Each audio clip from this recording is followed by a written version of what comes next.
What's going on, Coldwater Nation? It's Geoff, and welcome back to another fly tying tutorial. Today, I will be showing you how to tie a variation of the caddisfly larvae. Caddisflies are one of the most common insects you'll encounter while out fishing creeks and streams next to mayflies. Tying caddisfly larvae imitations are super simple to do and can be tied in a variety of ways in an even wider range of colors from red to black or even purple. I would never go anywhere without a variety of caddisfly larvae imitations. They just work and can often turn a day from nothing into a day of success. So without further ado, let's head over to the vise and get started.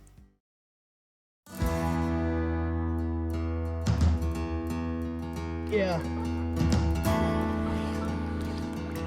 There he goes. Oh my god, look at that! Look at that toe! The squirmy worm is an effective and very deadly fly.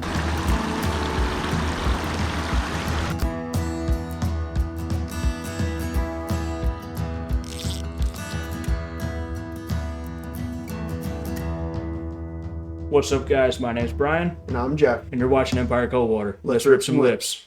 This video is brought to you in part by Upstate Excursions and by Black Dog Outdoor Sports.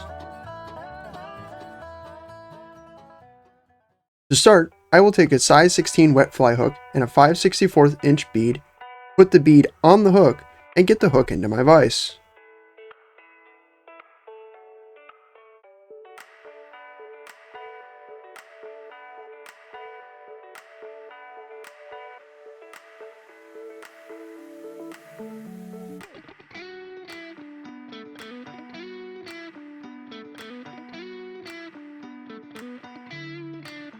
Then I will take my light olive thread and start my thread wraps behind the bead head before working the thread up the shank of the hook before cutting off the excess thread.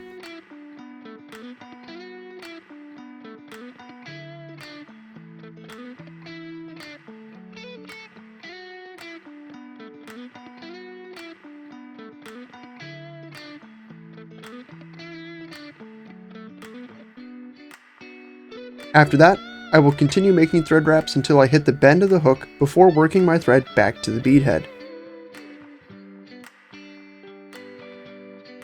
Next, I will take a length of thin gold wire and start tying that in parallel to the shank just behind the bead head before working my thread down the shank of the hook to make sure the gold wire is secured.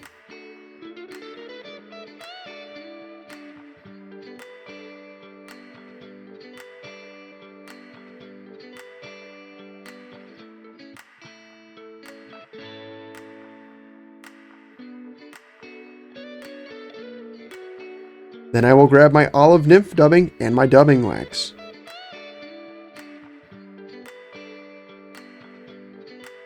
From here, I will wax my thread before taking a small clump of my olive dubbing and making a tight dubbing noodle around the waxed part of my thread.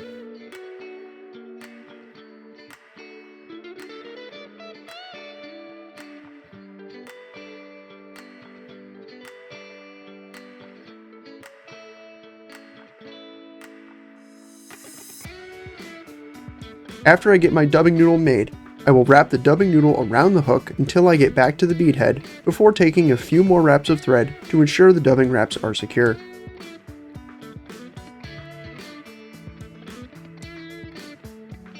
Then I will take the length of gold wire that was tied in earlier and wrap the thread around the dubbing in even spacings to break up the color as well as to find some segmentation.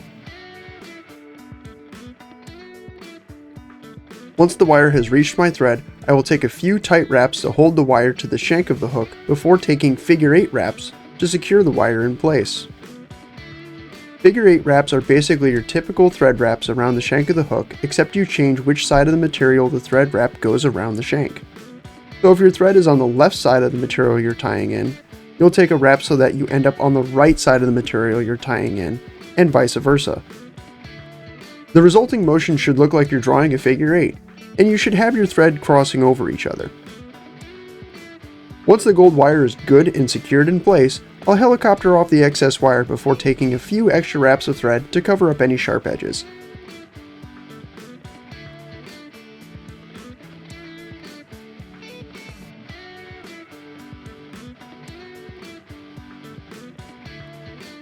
Next, I will grab my whip finishing tool and do a double whip finish.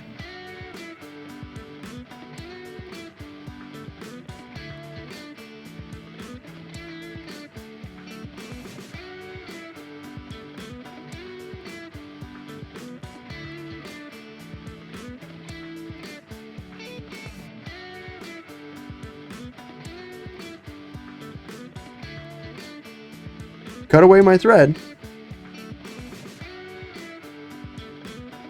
and then I'll add a dab of head cement to provide durability to my fly.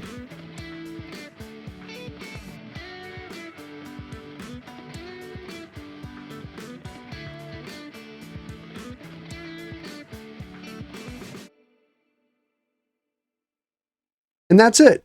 One completed caddis larvae imitation ready to go into your box for those upcoming spring caddis hatches.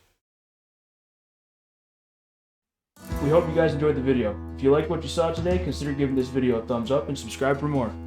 Thanks for hanging out with us, and we'll see you next time. Until then, tight lines, everybody.